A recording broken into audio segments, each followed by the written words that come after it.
João capítulo 15. Por favor. Eu sou a videira verdadeira, meu pai é o agricultor. Todo ramo que estando em mim não der fruto, ele corta. E todo que dá fruto, limpa, para que produza mais fruto ainda. Quem sabe o que é uma videira? Uma videira, quem sabe? A videira produz o quê? Uvas. É uma árvore. Ela cresce e depois vira uma parreira. Quem sabia disso? Como um cipó. Ela tem muitos ramos. Quem é a videira? Jesus. Nós somos a videira, é? Não. A videira é quem? A videira verdadeira, não é isso? Quem sabia que uma videira ela tem muitas raízes? Quem sabia? Muitas raízes. Então ali nós temos videira, que é Jesus, agricultor, que é Deus. O agricultor ele é o dono da videira, é isso? É isso? E nós somos o quê? Quem sabe o que é um ramo? Quem sabe? A raiz do ramo é grande? Sim ou não? Não. A raiz do ramo não existe. Aqui não tem. Gente, ramo é isso aqui, ó. Mostra aqui. Ó. Eu perguntei se a raiz do ramo é grande e alguém levantou a mão. Ramo tem raiz? Quem sabe que ramo não tem raiz? Levanta a mão. Não tem raiz, não. É um galho. Ramo não tem raiz. A videira tem raiz? Tem. Mas o ramo não tem. E você que conhece um pouquinho da agricultura, do campo, você sabe que o único canal para que chegue os nutrientes ao ramo, para que ele produza o fruto, é a raiz da videira, da árvore. Um ramo não tem como tirar da terra os nutrientes. Ele pega da videira. Quem sabia disso?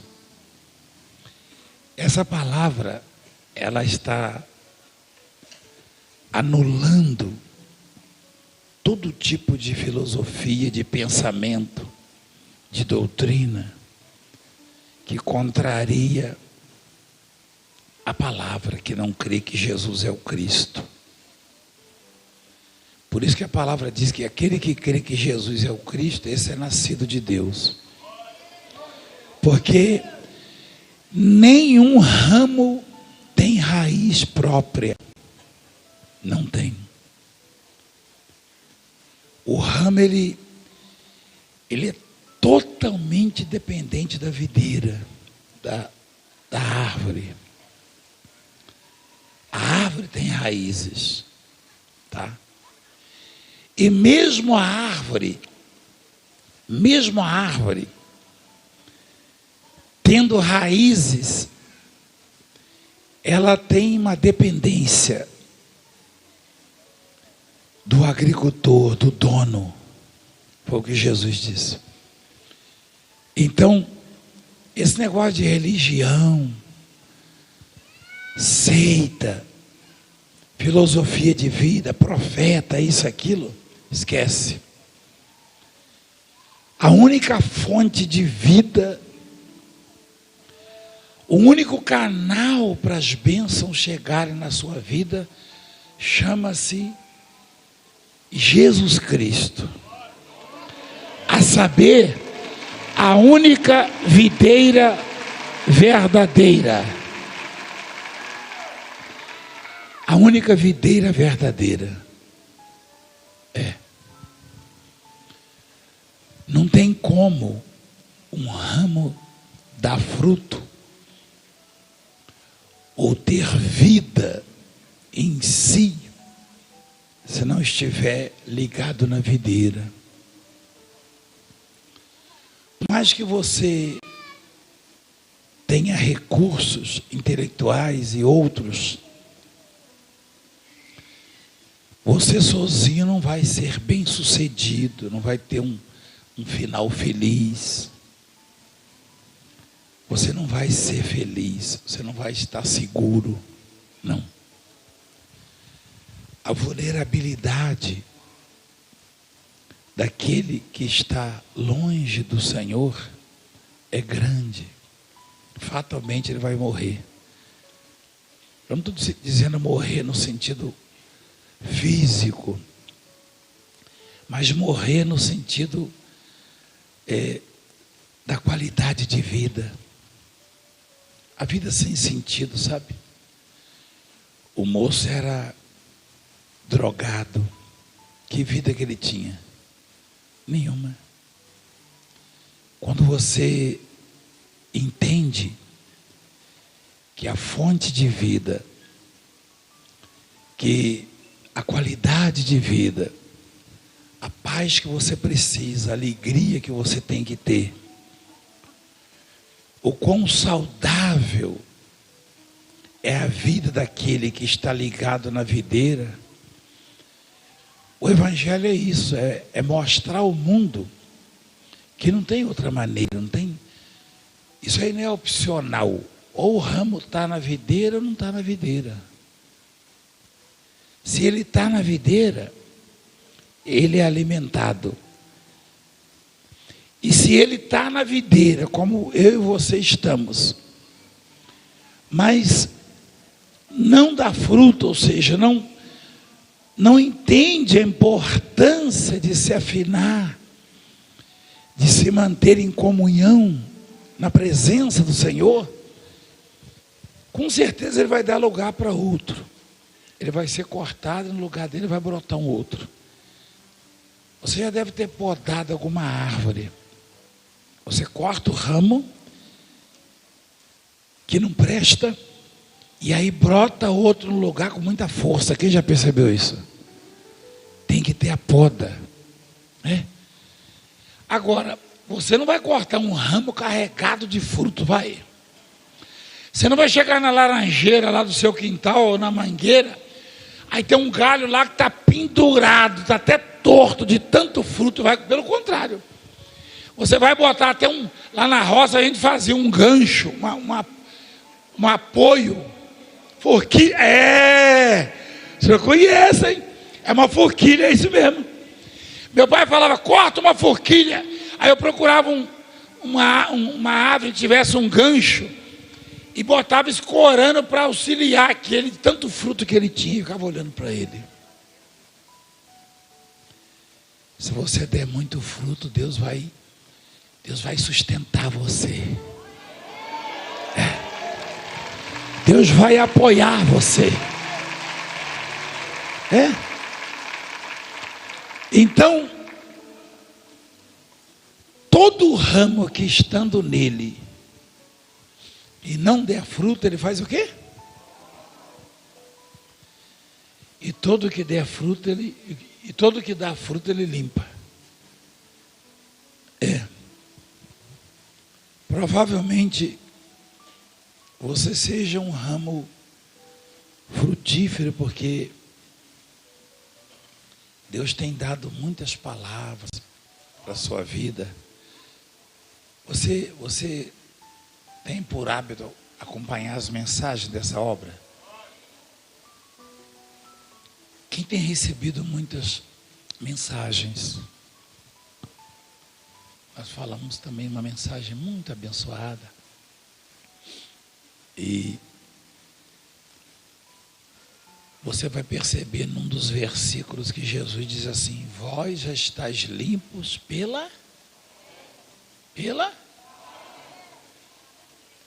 fé. Quem tem a Bíblia, levanta a mão. Mostra lá essa passagem, esse versículo. Vós já estáis limpos pelo quê? Que vos tenho falado. O que a palavra faz? Limpa. Quer dizer que quando alguém se inclina para a palavra, fatalmente esse alguém vai produzir bons frutos. Porque a palavra de Deus é diferente de tudo que a gente escuta por aí. Eu já tive amigos que hoje já não são mais meus amigos. Já aconteceu isso com você?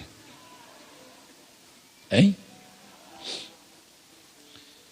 Eu já tive amigos que eu olhava e falava assim, pelo grau da amizade,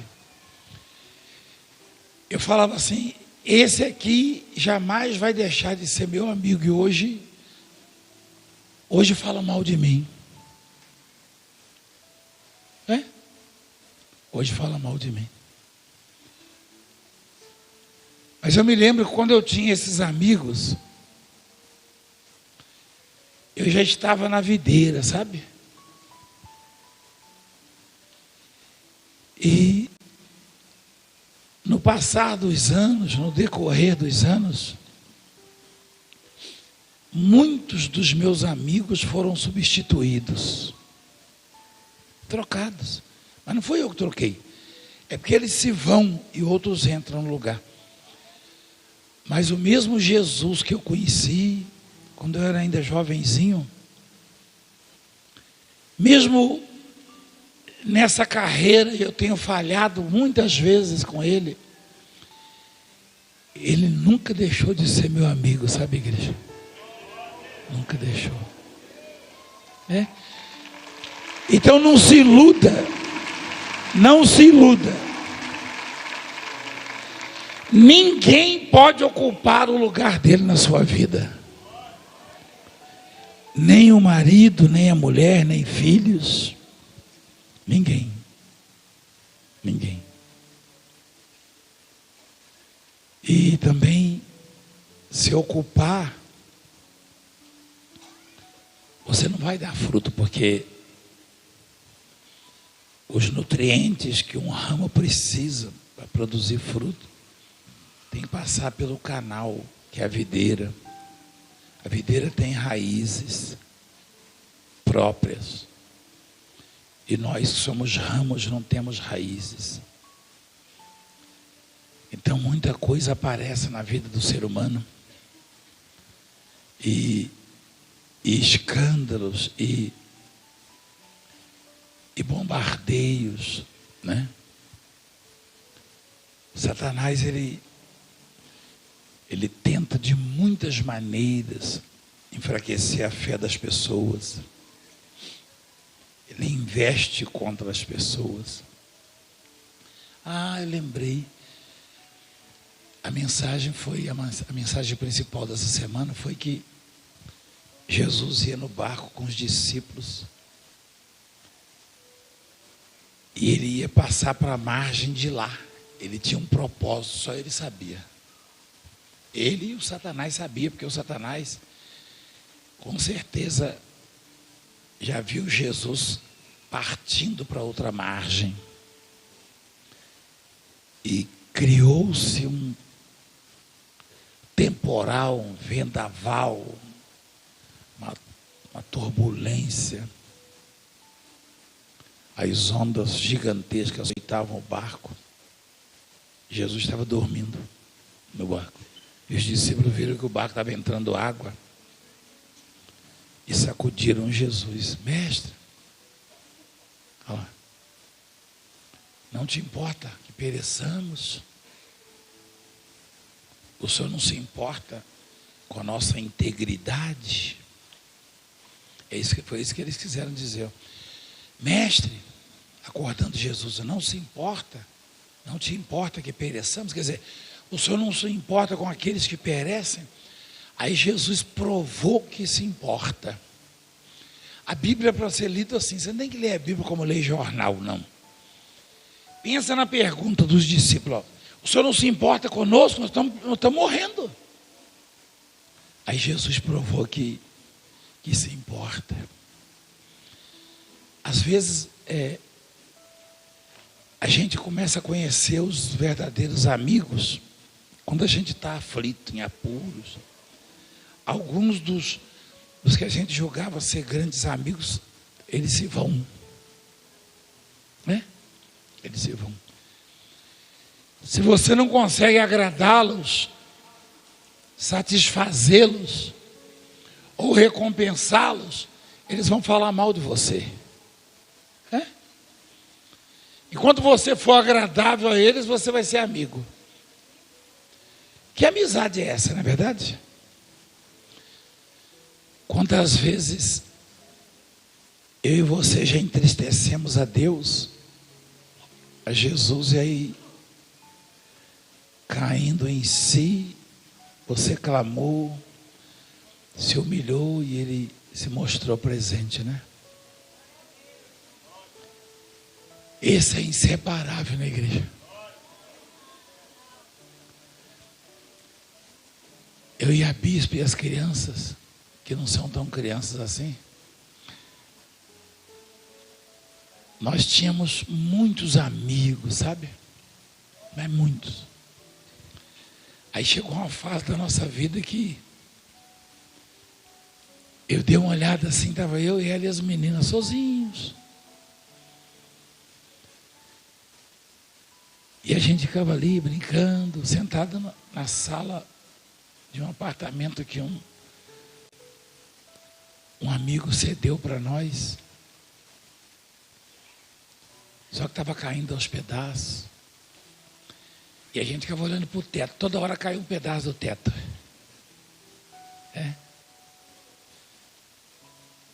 Não tinha nem uma geladeira. Eu falei, meu Deus, o que aconteceu conosco? E a gente ali orando, contente. Quando eu podia, eu corria lá, pegava uma pizza para a gente jantar. Aí cada um com a sua fatia, erguia e agradecia. Mas eu entendia que era só uma fase, porque tem um amigo na nossa vida que é inseparável, igreja.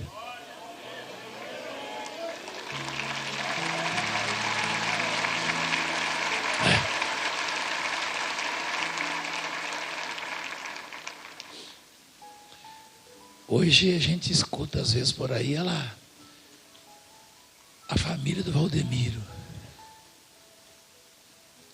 Mas ninguém sabe que também não interessa. O importante é você cultivar essa amizade, sabe? Ou seja, é se manter ligado, dependente da videira verdadeira. Não se iluda com promessas de homens. Não se iluda. Alguns que eram meus amigos, iam na minha casa para o churrasco, começaram a falar na televisão, nas rádios.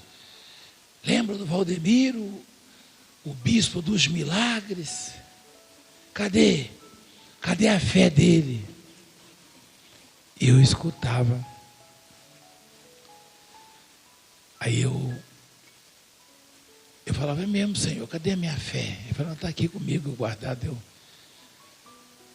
Eles não percebem, mas eu percebo. Na hora certa, eles vão ver onde é que está a sua fé. Você sabia que hoje a minha fé é vista no mundo inteiro, praticamente? E é até estranho falar vista, porque quem vai ver a fé?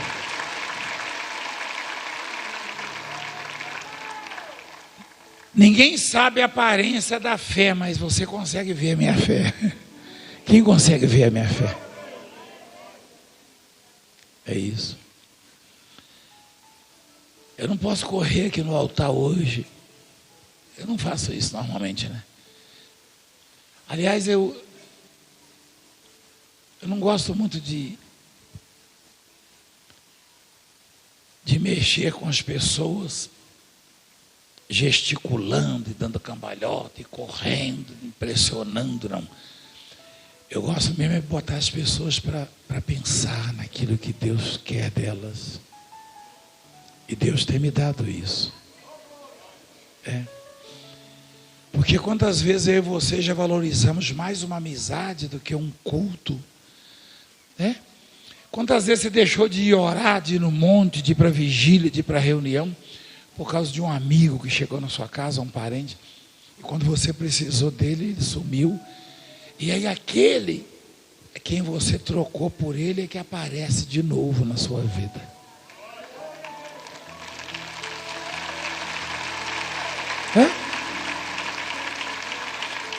Isso aí eu garanto. Eu sou seu amigo, mas eu posso falhar com você.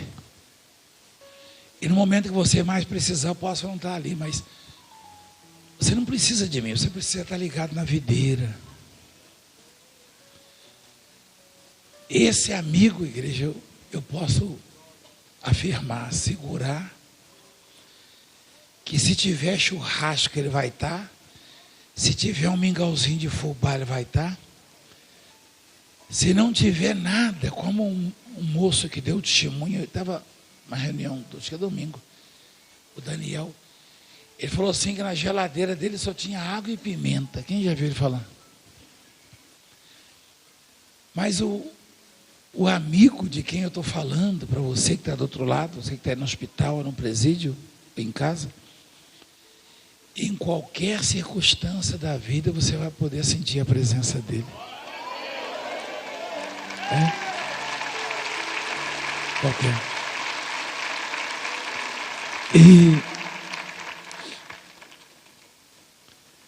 E você de repente tem tantos delitos, tantas infrações, que você até questiona, você duvida da amizade dele por você. Mas ele sabe que você as tem, e quando ele bate na sua porta, não é que ele precisa. Não. Quando ele atravessa a margem, ele atravessa o rio, o mar, o lago, para estar na margem do outro lado, ele sabe que você não tem nada para oferecer, mas ele quer estar perto de você. O homem gadareno tinha alguma coisa para oferecer para Jesus? E o que Jesus foi fazer do outro lado do lago, do mar da Galileia? Por que Jesus foi lá? Ele foi comprar pão? Foi fazer compras na feira? Hein? Ele foi comprar peixe para o jantar? Não. Ele foi levar a presença dele para alguém que já tinha deixado de viver há muito tempo. O sujeito andava nu, clamando, gritando dia e noite. Não tinha hospício, não tinha cadeia que o segurasse. Jesus se propôs a atravessar o mar da Galileia só por causa daquele que nada tinha, nenhuma muda de roupa ele tinha, você quer saber? O homem não tinha nenhuma cueca, ele andava nu mesmo. E ele vivia nos sepulcros, no cemitério. E se você observar o transtorno que teve aquela viagem, os perigos que rondaram aquele barco e aqueles que ali estavam, e o homem Jesus foi acordado de repente: mestre, não importa que pereçamos. Ele foi para outra margem só para se encontrar com aquele homem, igreja. E não era nenhuma multidão, sabe? Eu às vezes fico observando um bispo, um pastor que a gente manda para um determinado lugar. O sujeito fala: mas lá só tem 100 membros na igreja, lá só tem 200 membros. Jesus pegou uma turbulência, uma tempestade terrível para se encontrar com um homem. E naquele encontro, todos os demônios tiveram que sair da vida daquele homem. E a Bíblia diz que ele ficou depois aos pés de Jesus no juízo perfeito, vestido.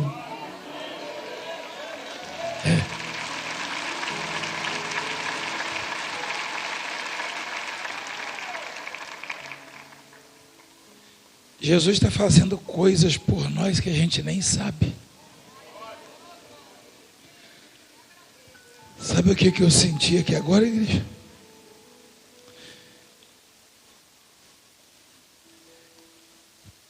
O Espírito Santo falou comigo assim: se você soubesse o que Jesus está fazendo por você, você não ia segurar as lágrimas.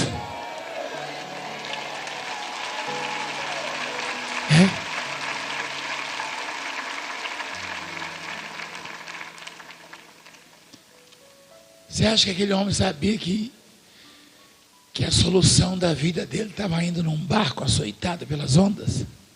Não sabia de nada não. Os demônios sabiam, mas o homem, a vítima, não sabia.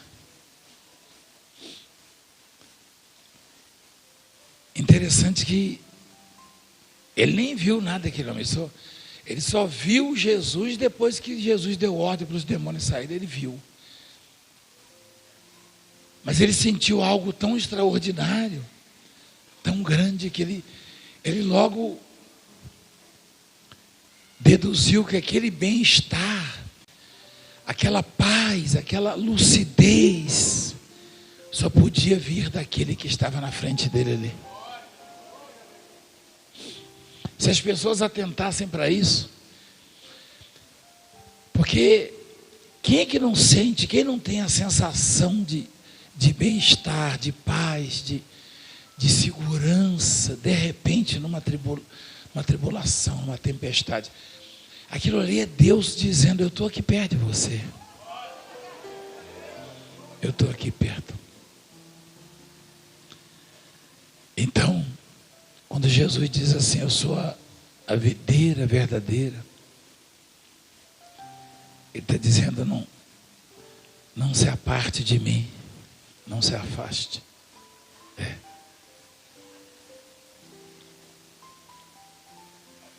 Vós já estáis limpos pela palavra, ele falou que vos tenho falado. Permanecei em mim e eu permanecerei em vós. Você vê que a coisa ela é espontânea, né? Não é arbitrada, não é arbitrária, ou não tem obrigações, não. Permanecei em mim e eu permanecerei em vós. Ou seja, qual é a condição para Jesus estar sempre presente? É você o quê? Permanecendo nele. Traduzindo, é você não duvidar dele, do amor dele, da amizade dele. É você não se abalar com conversa fiada, com perseguição, com perturbação do mundo.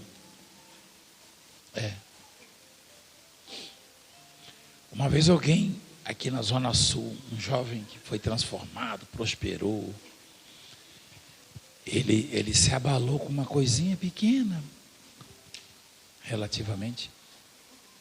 Um repórter falou mal da igreja, ele se afastou da igreja, a vida dele afundou de novo. Aí eu fiquei pensando: o que esse repórter já fez por ele? Né? Nada, nunca falou com ele pessoalmente. O que esse repórter já deu para ele? Vê como é que o ser humano é vulnerável. Você vem na obra, você ouve Deus falar com você, você sente Deus tocar em você e nas pessoas. E quando Satanás ele tenta denegrir, escandalizar, perseguir, as pessoas ficam em dúvida, como se aquele que estivesse fazendo já tivesse proporcionado alguma coisa para elas. Uma vez Jesus fez um discurso, uma pregação um pouco dura, sabe? E até discípulos dele se escandalizaram e se afastaram. João capítulo 6, versículo 60. Olha lá. Muitos dos seus discípulos, tendo ouvido tais palavras, disseram: dura esse discurso, quem o pode ouvir? Então, Jesus andava com eles, Jesus multiplicava pães e peixes para eles comerem. Alguns deles chegavam a botar a cabeça no peito de Jesus para dormir. Mas teve um momento que eles se escandalizaram. E Jesus então ficou triste, né? Quando ele olhou à volta dele, só tinha ali uma meia dúzia. Aí Jesus falou: vocês não vão se dispersar também? Aí o Pedro falou: Senhor, para quem iremos? Tu tens as palavras da vida eterna. Nós vamos para onde? Muitos se escandalizaram.